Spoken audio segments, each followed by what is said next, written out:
My name is Neil Luehring, and I am one of the guides at the Covey.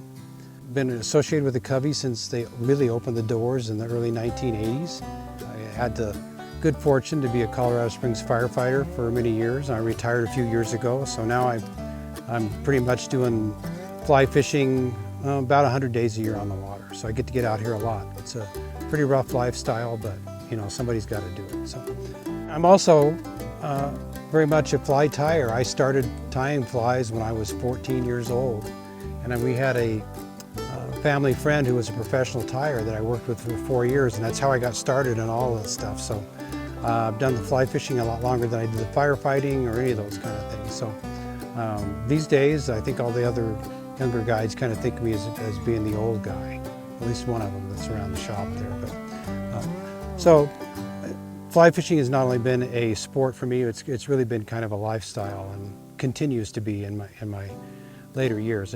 I absolutely love spending time out here on the river. So today we're going to do some fishing out here on the river with some Baetis or BWO patterns, and then we're going to do another session where we're going to be tying some of those patterns that we've been fishing with today as well. So this month, the bug of the month, we're doing the Baetis or the BWOs. You'll hear them called blue-winged olives, BWO. Baetis is based on their Latin name. Some people call them BWOs, so there's several names that they're called by. These flies are very prolific on most of our tailwaters, and they're usually there pretty much year-round. So it's a pattern that when you learn how to fish it, you can really catch fish on dry flies pretty much year-round. Caught fish in January with them many times. So for today, the fishing part of this thing, we're going to talk a lot about dry fly fishing. I'm going to talk about different approaches, different angles. I'm going to talk about the casting, how that plays into it, and how it all becomes kind of integrated. I'm going to talk about mending. We're going to talk about pushing your mends into the line, because people try to pull them all the time, and I think pushing is really the way that you want to do it. So those are the things we're going to cover today. It doesn't necessarily just apply to the BWOs, it applies to all of your dry fly fishing. But with the BWOs, you've got to be pretty much doing it right in here, particularly like 11 Mile Canyon here, because these fish see so many flies. If you don't do it right, they're not going to eat it. So we're going to focus on some of those techniques to make you a better dry fly angler. About the 20 with the dark wing. This one's experienced. It's been used before.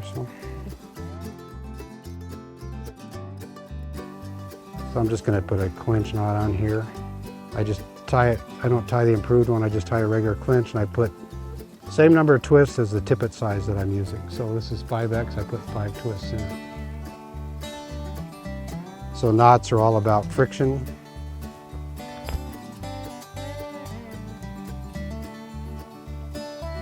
So typically what we see in dry fly fishing is we get these clients out here and they want to throw, first of all, a lot of line. My approach is I want to throw the least amount of line possible. The reason I say that is you know, we're all managers of something, whether it's our household, our families, our jobs, or whatever, you know. When I come out on the river, I don't want to manage any more than I have to. Every inch of line I put out there is just that much more that I have to manage. So to me, the best cast I can make is the shortest cast I can make to the fish. You would be surprised how close you can get to them sometimes. You have to be careful about it because you can spook them, but you can get pretty close to them sometimes. The other thing I tell my clients is find a length of line that you're comfortable casting and work with that. Don't be changing a lot. Don't be trying to throw a lot more line here and there, or even shortening up sometimes can be difficult. So find a length that casts well, that you're really comfortable with, and work with that much line. But typically what we see a lot is somebody's casting out here and they take it and they take the line down to the water, and then they start doing all these big bends in here like this. And what happens when you do that is you start moving the fly all over the place. So two things happen there. One is I see people will be casting beautifully, dry fly, you know, false cast like this, and they go to change or go to deliver the fly. That's what happens when you're talking instead of fishing. They go to deliver the fly and they change it. They take it and they do like this, and they get this big pile of line out there because they've changed the arc, the cast from a straight line to an arc. So instead of doing that, when you go to deliver the fly, you want to stop the rod high. You want the line to go out and settle to the water like that. So imagine that the water is 3 or 4 feet higher than it is, and cast to that plane there, let it go out and settle. Not only do you get a nice presentation because the fly lands softly, but it sets you up for the next thing that I want to talk about, which is incorporating some of your slackline casts into your dry fly fishing. When you're dry fly fishing, what you want to learn to do is slackline casts. We don't want to throw tight lines, we want to throw slack lines. So one of the easiest casts, and ones that we use a lot, is called a reach cast. We send the fly on its way. Before it lands, we simply reach the butt of the line upstream like that. All right? The less I have to mend that fly as it does its drift, the better. Because you can get so busy mending that you miss fish because you're in the middle of the mend when the fish strikes or whatever. If I don't have to mend at all, I think that's a great thing. It doesn't usually work that way, but that's what I like, kind of like to strive for. So a reach cast, we send it on its way. We simply reach the rod upstream in this case. There's places you might have to do it downstream. All right, we can get a pretty good drift there. I mean, I got 10 feet of drift out of that cast by not doing anything other than making that reach in the cast. If I took the fly down to the water like this to do the same thing, I would have to do that. And now I'm moving the fly, plus I've lost part of my drift in the process. So think about slackline casts. So here's some different ones you can use. All right, we just talked about the reach cast. All right, you can do what we call an S cast, which is like this. You put it out there and you just simply shake the rod tip and you get the line to fall in a slack line configuration doing that. You can do that same cast pretty much with, just take it, put it out there and draw a circle with the rod tip. It'll give you kind of the same effect. So learn to throw some of these slack line casts. Don't take that line down to the water with the rod tip. Stop it high, let it go out, make your adjustment. All right, so once you kind of get the slack line casting down, in my opinion, to be a really good dry fly fisherman, you should be able to make a presentation 360 degrees around you. So if a fish rises upstream, you can make a cast to him.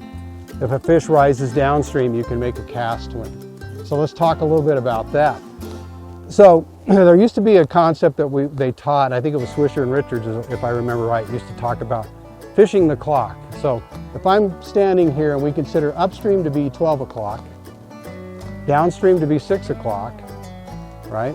And then from side to side would be 3 to 9. So the easiest cast, the easiest presentation we can make, theoretically, is straight upstream, because the line drifts down. We simply have to take in the line and keep up with it so we can set the hook quickly when it happens. A good rule of thumb for managing your slack on the water is try to keep it to about the length of your rod, because you know you can move that much slack to set the hook. So if we make the cast straight upstream, the problem with that sometimes is we line the fish, which means that the line lands on top of the fish and it can spook the fish, and that's what we don't want. So a lot of times we'll take it off to an angle a little bit like this upstream, and then we're making that cast where it's pretty much kind of the fly. The line is at an angle, so it's not all coming right over the fish. So anything that's upstream above that 3 and 9 o'clock line is going to have an element of casting upstream. Sometimes we make a mend after we put it on. I can do upstream like that, and I can do a little reach cast in there and come back and follow that thing. And we're going to talk about mending in a minute, and I'm going to give you a couple tips on that as well. But let's turn this around. So if I make the same cast straight downstream like that, what happens is it immediately goes to drag because the line is tight. All right, so go back to the idea of the slack line casting for that downstream presentation. What we do is we go to make that cast, send it on its way, but before it hits, we simply pull the rod back and we drop it down, and then we can get a nice downstream presentation. I love this presentation because the first thing that the fish sees is the fly when it comes into their window. Plus, if you look at over here on the bank, you can see that there's slower water along the bank, and then we have a little faster stream that's out from it. If I cast that at an upstream angle like this, I'm going to get dragged pretty quickly because that faster current grabs it and takes off with it. Simply by going to a downstream angle on it and making the same kind of presentation, just by virtue of the angle that I've cast, I have in effect mended the line, because the butt of the line is landing upstream of the fly, so it gives us a little bit of time to get that drift. So now if I take that same presentation, all right, I'm going to modify it a little bit. I'm going to put it downstream and I'm going to do a little bit of a reach cast. I'm going to follow it down. You can see what an awesome drift that gives us, all right? And so I'm doing a little bit of a reach and I'm doing just a little bit of a tuck in that cast. So I send it on its way, reach, tuck, and I get an awesome downstream presentation that's going to give me a lot of times 20 or 30 feet of a good drift to present that fly to the fish. Nice fish laying right here. Big fish. Here, want to fly? See him? Come on, go eat it, go eat it, go eat it. Oh. So, mending is probably, I think, the hardest part of dry fly fishing, and it's something that I still learn about all the time out here, and I've been doing this for, I hate to tell you how long, but for me, the best analogy I can tell you when it comes to mending is, I think we've all done this, you're dragging your garden hose across your front yard, and the coupling always gets hung up on the edging of your lawn, right? And we're always too lazy to walk down there and actually pick it up and lift it off there. So what you do is you kind of lift it, and you kind of like to try to make a wave go down that hose to get that coupling to come off of there so you can pull it. That's really what a mend is. So when you're learning to mend, think about when you go to mend, got the line on the water, you're going to mend it. A lot of people want to pull that mend into the line, and they always move the fly when you do that. Think of the mend as a mini cast. In other words, I'm going to cast it, I'm going to pick it up here, and I'm going to exaggerate it here so you can see it. Cast it, I'm going to pick it up here, and I'm going to push that mend into the line. So I'm pushing the slack. You've got to do it early enough while you still have slack. The other trick to mending is to pick up as much of that line off the water. If I leave it down here and I try to mend, the surface tension doesn't allow me to do it. But if I make the same mend here, cast, I lift the rod up and I push that line like that, then I get a nice mend and I'm less likely to move the fly. I won't tell you that it never moves the fly, but you're going to minimize that. So the other thing that the basic mend I think that most people build off of is make the cast, lift it, you're going to write the letter C in the air with the rod tip and you're going to push that down the line. And when you do that, it's going to look something like this. You're going to pick it up and you're going to write, you're going to put that little mend in there like that. And you can do several of them. I'm personally more of a fan of doing several small mends than I am trying to do one big mend. But think about the mend as being a push, and think about writing the letter C if I wanted to do an upstream mend, which sometimes you have to do. You can write the C backwards, and do the same thing. Mending is an art. You never quit learning with it. Every time you fish, even if you're fishing places you fished before with different flows and all that kind of stuff, it constantly changes. And a lot of times, if I want to know the mend that I need to make here, if I throw a straight line across here, I can see where the belly develops in the line. So now I know the mend that I need to make. So if I'm going to make that same cast now, to make that same presentation, I'm going to put it here and reach it up. And that way I can make a pretty good drift out of it. All right, so if you do those three things, right? Stop the rod high, let the line settle, learn to throw slack line casts, and push your mends. If you do those three things, your dry fly fishing is going to go. So one more thing, okay? So sometimes in a case like this where we have a faster section of water and we have a slower section of water, a lot of times the fish will be working in that slower section. I'm guessing when the hatch starts this morning, that's probably what we'll see. So if I'm fishing this, initially I'll come out here and I'll fish kind of the faster water here to just kind of make a few drifts through there. And there's times, particularly in the top of these things, you'll get fish to come up and eat that. There was pretty good sized fish laying out here just a minute ago. All right, but if I'm trying to cast across that, I tend to get dragged pretty quickly. Sometimes the easiest solution to that is just simply take a few steps in, shorten up your line a little bit if you need to, and when you make that cast, don't lay your line on that fast water. Pretty simple stuff, really. But mending is one of those things, you do it early and do it often. That's my approach. Don't wait too long, because the tighter the line gets, the harder it is to mend.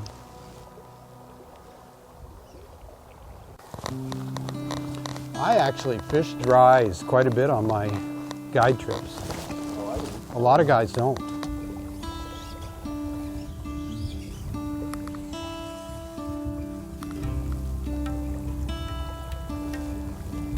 Come on, fish, that's a good drift right there.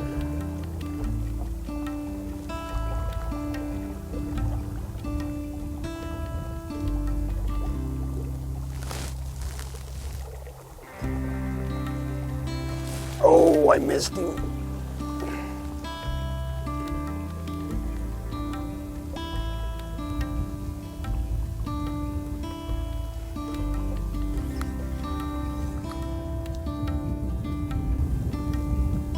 I think we're a little big. I'm gonna drop size here.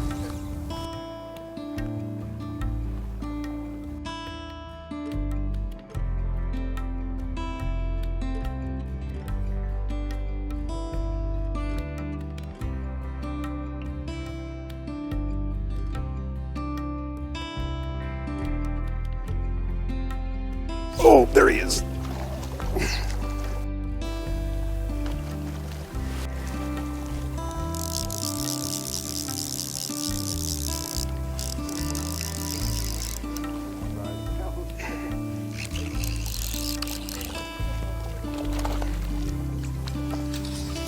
Oh, he might have just stole my 24.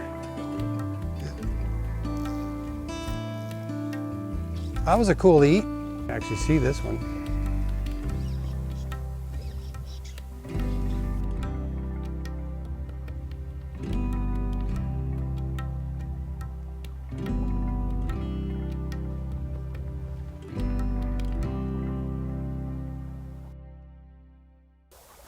Oh, there he is.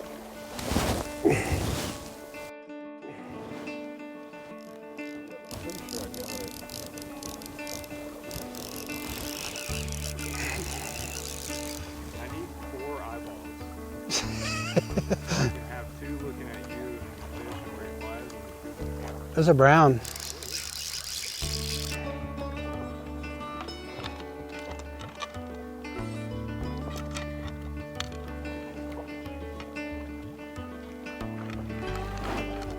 Brown. Not very happy to be touched, but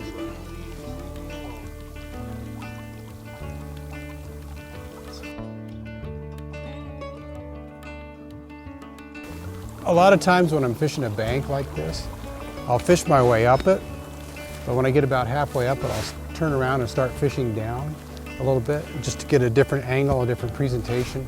And that's exactly what happened here. Is we had fished that water before, but changed the presentation and the fish ate it. So, you know, the more thorough you are in covering the water, the more fish you're going to catch. You don't always just cast to the fish you see, because I didn't see that fish rising. There's another one working down here. Let me give him a shot too.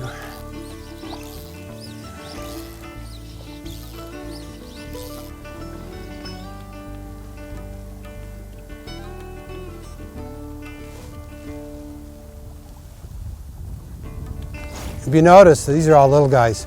If you notice though, too, because of the wind right now, when I'm making that cast, I've been taking it a little closer down to the water just to keep it from pushing it way downstream on me.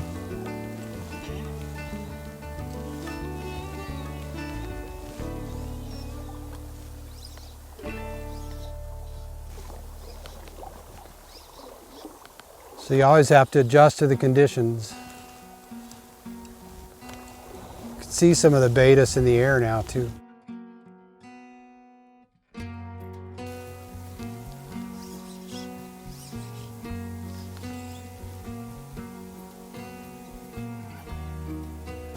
Oh, that was a little guy.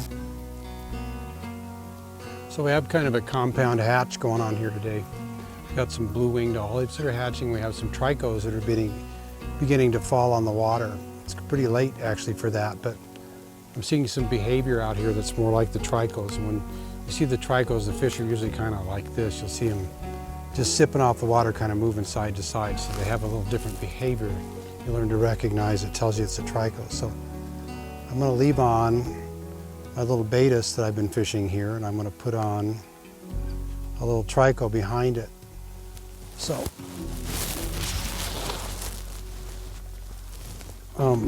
first thing I'm going to do is I'm going to add, I don't like to add more than about 12 inches of tippet, because if you get them too far apart, it's hard to see both of them. And secondly, sometimes they'll land in two different currents, and then you get kind of this dance with the flies, so you don't get a good drift out of it. So I find about 12 inches is about the best for my purposes to separate them. So it doesn't have to be exactly 12, somewhere around there, 12, 14 inches. But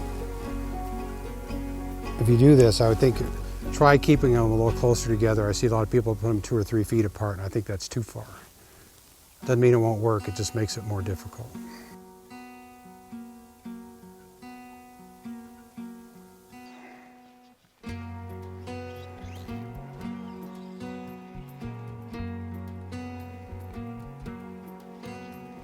I've had about 3 fish to hit me today where I didn't expect them to be.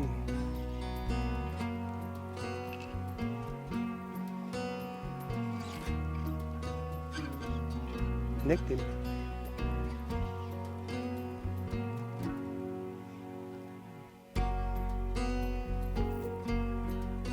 You're not very big.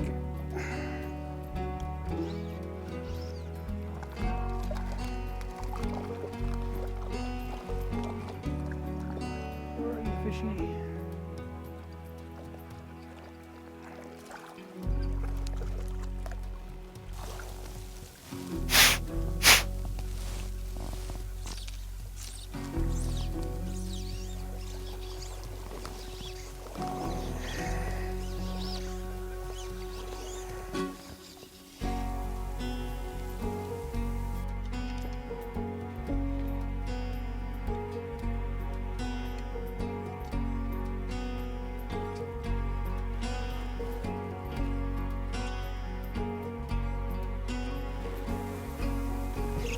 There he is.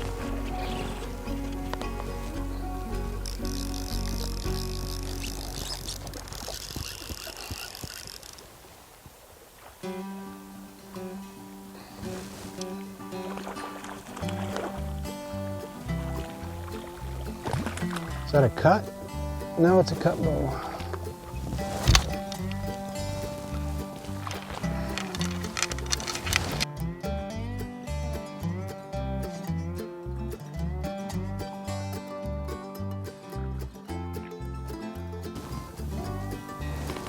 How about that, huh?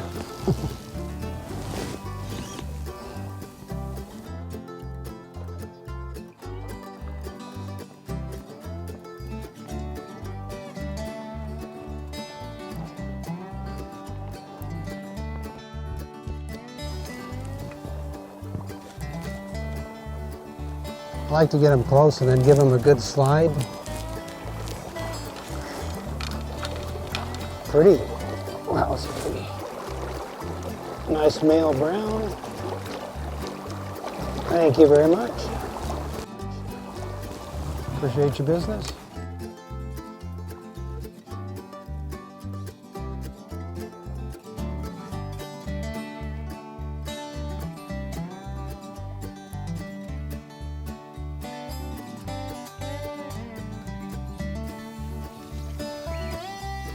What are they eating?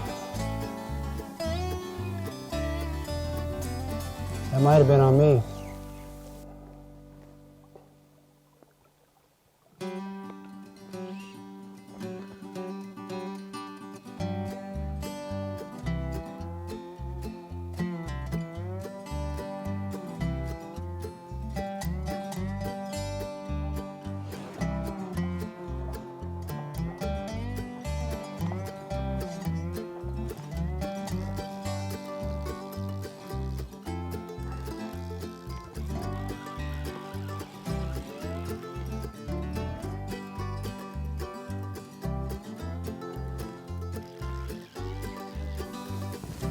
lazy.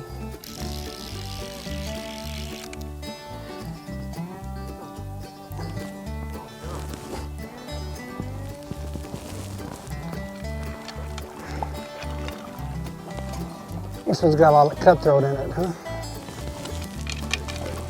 I originally thought maybe it was a big brown.